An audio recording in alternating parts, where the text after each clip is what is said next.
The precarious business of waking up, it is not for the faint of heart, and it is certainly not for those who are satisfied with the pre-packaged answers provided by the dominator culture. We are told, usually by people selling us something, that enlightenment or waking up is a serene, pastel-colored experience. You sit on a cushion, you breathe through your nose, and suddenly, pop, you are bathed in white light, you love everyone, your neuroses evaporate, and your credit score no longer matters. Well, I am here to tell you that has not been my experience. My experience is that the membrane between enlightenment and psychosis is perilously thin. In fact, Joseph Campbell, a man who mapped these waters better than most, said something that should be tattooed on the inside of the eyelids of every psychonaut and seeker in the Western world: the psychotic drowns in the same waters in which the mystic swims with delight. The water is the same. The deep, dark, teeming ocean of the unconscious. The difference is, do you know how to swim? And more importantly, do you have a map? Today, I want to talk to you about the nuts and bolts of survival in high-altitude metaphysics. How do you dismantle the operating system of the culture? How do you exit the illusion without formatting your own hard drive? How do you peek behind the curtain of reality without the whole stage collapsing on top of you? Because make no mistake, culture is not your friend. But insanity? Insanity is not your friend either. We are looking for a third way. We are looking for the path of the shaman, the artist, the boundary walker who can go out there, get the goods, and come back here to trade. First, we must define the beast. What is this illusion we are trying to exit? It is not reality itself. Reality is fine. The rocks, the trees, the stars, the weather, they are real. They possess what I call the felt presence of immediate experience. The illusion is culture.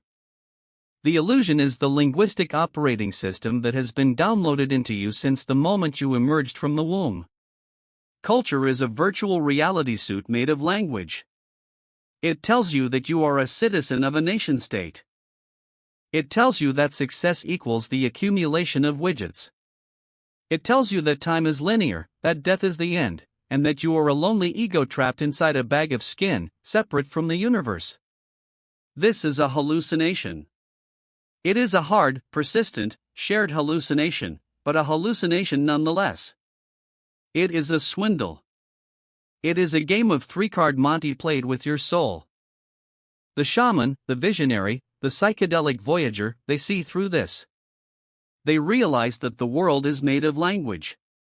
And if the world is made of language, it can be hacked. It can be rewritten. The boundaries can be dissolved. But here is the danger.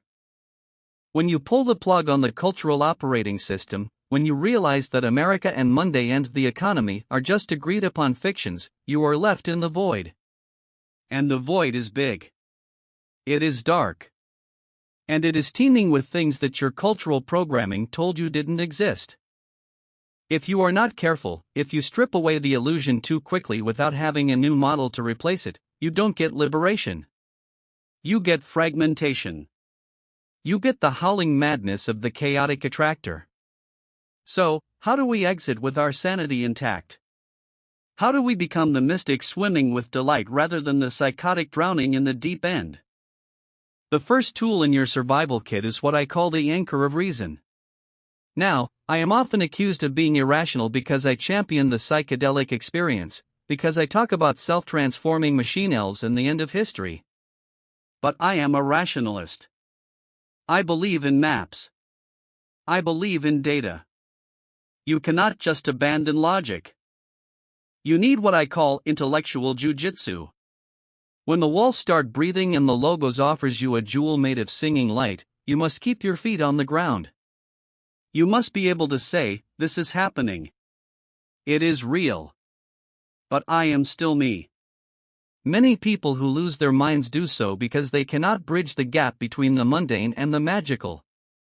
They see a UFO, or they talk to a plant entity, and they decide that everything they ever knew was a lie. They stop paying rent. They stop washing.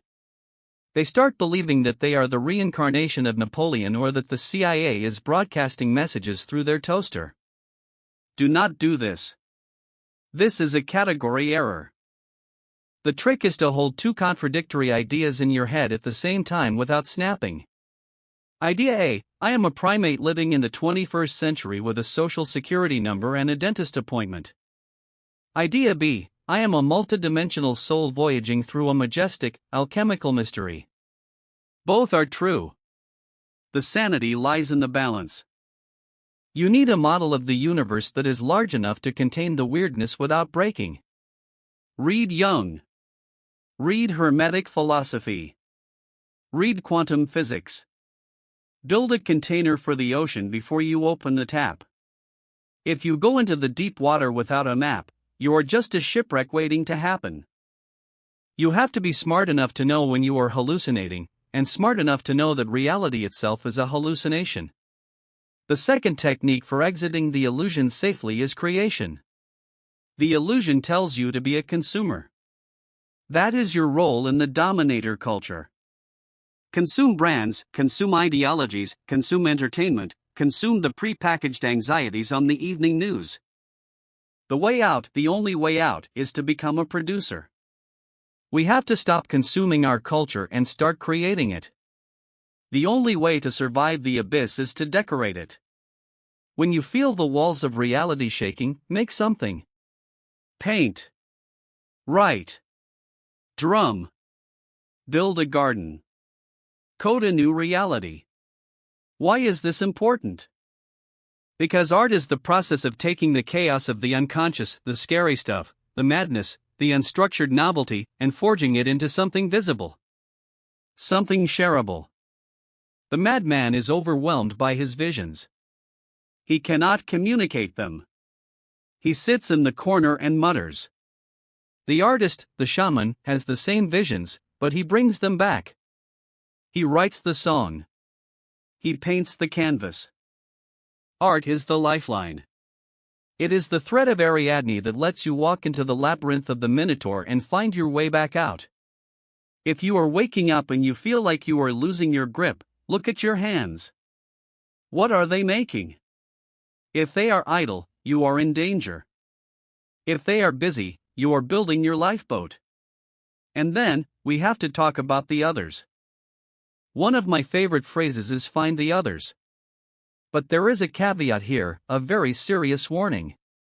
When you exit the illusion, when you unplug from the matrix of the dominator culture, you will be lonely. You will look at your old friends, your family, your colleagues, and you will see that they are still playing the game. They are worried about the Kardashians. They are worried about the flag. They are worried about who is winning the sports ball game. And you are worried about the transcendental object at the end of time. You are worried about the salvation of the human soul. The gap is painful. And the temptation, the overwhelming temptation, is to join a cult. The temptation is to find a guru who says, I have the answers. Just follow me. Give me your money, give me your autonomy, and I will keep you safe. Do not do this.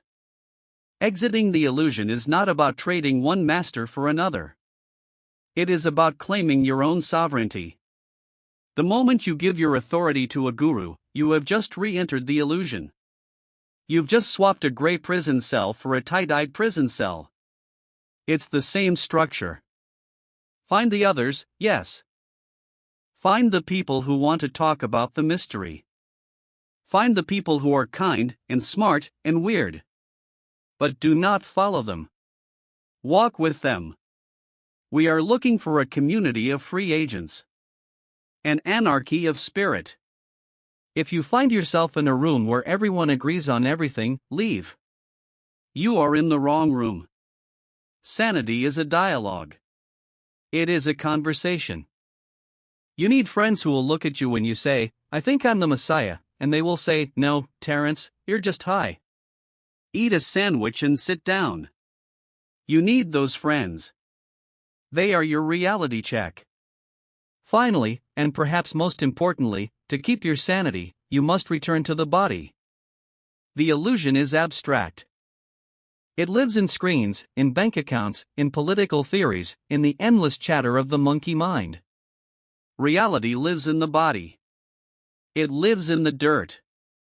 It lives in the digestion of food and the sensation of wind on skin. If you feel your mind spinning out into the ether, ground yourself in the biological matrix. This is what I call the Archaic Revival. It is not a move backward, it is a move downward. Down out of the head and into the meat. Go into nature. Nature is the one place where the illusion has no power. The trees do not care about the stock market. The mushrooms do not care who is president. The river does not care about your ego. When you sit by a river, you are watching a process that has been flowing for millions of years, indifferent to human stupidity. That is stabilizing.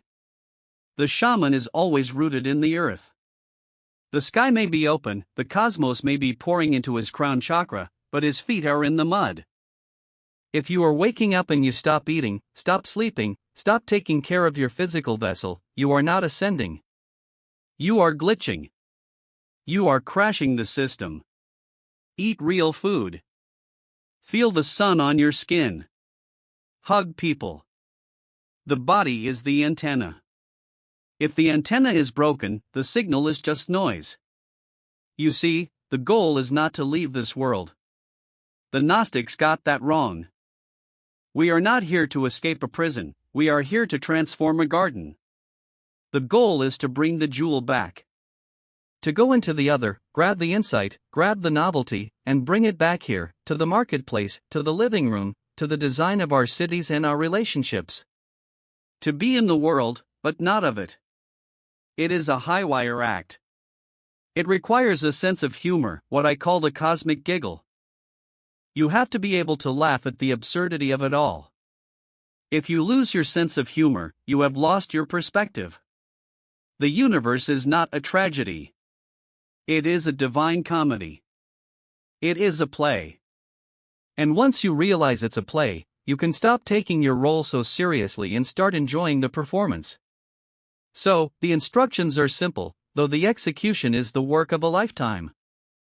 Question the map, but don't burn it, draw a better one. Create, don't just consume. Find the others, but be your own guru.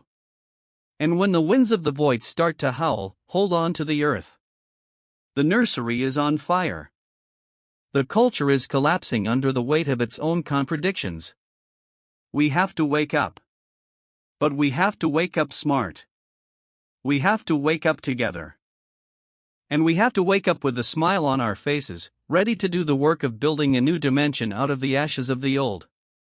Take it easy, but take it.